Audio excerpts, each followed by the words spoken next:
एक सवाल हमारे पास ये भी आ रहा है कि बहुत से लोगों को वेट लॉस के दौरान क्रेविंग्स महसूस होती हैं। बहुत से लोगों को मीठे की क्रेविंग्स भी होती है, नमकीन चीज़ों की क्रेविंग्स भी होती हैं, जो कि ठीक नहीं है। क्योंकि वज़न जब कम करने तो ऑब्वियसली बहुत ज़्यादा मीठा या बहुत ज़्यादा नमकीन चीज़ें नहीं खानी चाहिए, क्योंकि ये ऑब्वियसली वेट गेन की तरफ लेकर जाती हैं।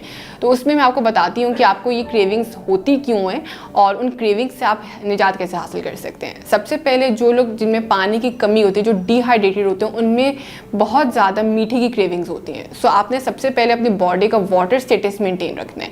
कोशिश करें कि हर खाने से आधा घंटा पहले पानी का इस्तेमाल लाजमी करें, ताकि मीठे की क्रेविंग्स ना हो सके और बॉडी डिहाइड्रेट भी ना हो सके।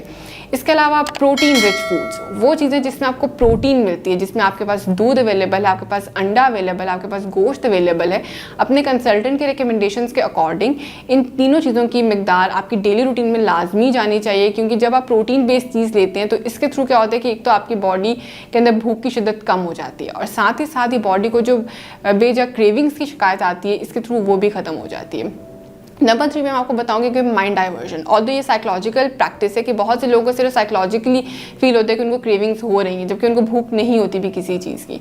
सो यहाँ पर ये कि अपने माइंड को डाइवर्ट करें, किसी चीज़ में अपने आप को एंगेज करें, किसी के साथ बात कर लें, किसी हेल्दी एक्टिविटी में अपने आप को एंगेज कर लें या वॉक के ऊपर चले जाएँ।